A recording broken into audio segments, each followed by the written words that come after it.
NEET ചോദ്യപേപ്പർ ചോർച്ചാ കേസിൽ മഹാരാഷ്ട്രയിൽ ലാത്തൂരിൽ ശിശുരോഗ വിദഗ്ധനെ സിബിഐ കസ്റ്റഡിയിലെടുത്തു. ഡോക്ടർ മനോജ് ശിരോളെയാണ് കസ്റ്റഡിയിലെടുത്തത്. ചോദ്യപേപ്പർ വാങ്ങിയതിലും വിതരണം ചെയ്തതിലും ഡോക്ടർക്ക് പങ്കുണ്ടെന്നാണ് സംശയം. PR അരവിന്ദ് ഉണ്ട് ഡൽഹിയിൽ നിന്ന്.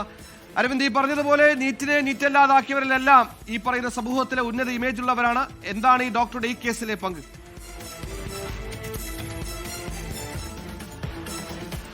നീറ്റ് പരീക്ഷ ക്രമക്കേടിൽ അന്വേഷണം ഊർജിതമാക്കിയാണ് CBI ഇപ്പോൾ മുന്നോട്ട് പോകുന്നത്. കഴിഞ്ഞ ദിവസമാണ് മഹാരാഷ്ട്രയിൽ ലാത്തൂരിൽ നിന്നൊരു ഡോക്ടറെ കൂടി ഈ കേസുമായി ബന്ധപ്പെട്ട് ഇപ്പോൾ CBI അറസ്റ്റ് ചെയ്തിരിക്കുന്നത്. ശിശുരോഗ വിദഗ്ധനാണ്, മനോജ് ശിരോളെ എന്നാണ് പേര്. ഇയാൾ ഈ ചോദ്യപേപ്പർ വലിയ വിലയ്ക്ക് വാങ്ങുകയും പിന്നീട് വിദ്യാർത്ഥികൾക്ക് വലിയ വിലയ്ക്ക് വിതരണം ചെയ്തു നടക്കമുള്ള കാര്യങ്ങളാണ് ആ CBI കണ്ടെത്തിയിരിക്കുന്നത്. കഴിഞ്ഞ ദിവസം ഇയാളുടെ വസതിയിലും അതുപോലെ തന്നെ ഓഫീസിലടക്കം CBI പരിശോധന നടത്തിയിരുന്നു. ഇതിന് പിന്നാലെയാണ് ഇപ്പോൾ ഈ അറസ്റ്റ് രേഖപ്പെടുത്തിയിരിക്കുന്നത്. നിലവിൽ ഇയാളെ പൂനെയിലേക്ക് മാറ്റിയിട്ടുണ്ട്. കൂടുതൽ ചോദ്യം ചെയ്യൽ ഉണ്ടാകുമെന്ന് തന്നെ മനസ്സിലാകുന്നു. കാരണം കഴിഞ്ഞ ദിവസങ്ങളടക്കം ഈ NTA ഭാഗത്തു നിന്നാണ് ചോദ്യപേപ്പർ ചോർന്നു എന്ന കാര്യം കണ്ടെത്തിയിരുന്നു. കാരണം NTA ചോദ്യപേപ്പർ ഉണ്ടാക്കുന്ന സംഘത്തിൽ നിന്നാണ് ബയോളജിയുടെയും അതുപോലെ തന്നെ കെമിസ്ട്രിയുടെയും ചോദ്യപേപ്പർ ചോർന്നത്. ഈ കെമിസ്ട്രി അധ്യാപികയും അതുപോലെ തന്നെ ബയോളജി അധ്യാപകനെ അടക്കം അറസ്റ്റ് ചെയ്യുന്ന നിലപാടിലേക്കെല്ലാം പോയിരുന്നു. എന്തായാലും കൂടുതൽ അറസ്റ്റ് വരും മണിക്കൂറുകളിൽ ഉണ്ടാകുമെന്ന് തന്നെയാണ് വ്യക്തമാക്കിയിരിക്കുന്നത്. ഇതുകൂടാതെ തന്നെ കോച്ചിങ് സെന്റർ ഉടമകളെ അടക്കം അറസ്റ്റ് ചെയ്തിട്ടുണ്ട്. വലിയൊരു മാഫിയ തന്നെ ഈ ക്രമക്കേടിന് പിന്നിൽ പ്രവർത്തിച്ചു എന്നതാണ് CBIയുടെ അന്വേഷണത്തിൽ ഇപ്പോൾ വ്യക്തമാക്കിയിരിക്കുന്നത്. എന്തായാലും NTA മേധാവി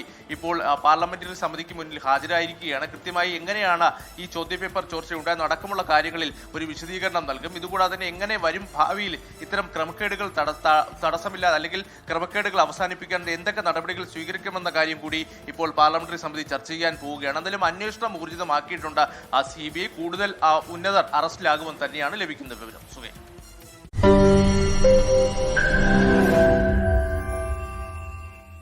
ലോകത്തെവിടെയായാലും ഏത് സമയത്തും 24 വാർത്തകളും ഓഗ്മെന്റഡ് റിയാലിറ്റി പാക്കേജുകളും എക്സ്പ്ലെയിനറുകളും വിശദമായി കാണാൻ ഞങ്ങളുടെ YouTube ചാനൽ നിങ്ങൾക്ക് സബ്സ്ക്രൈബ് ചെയ്യാം.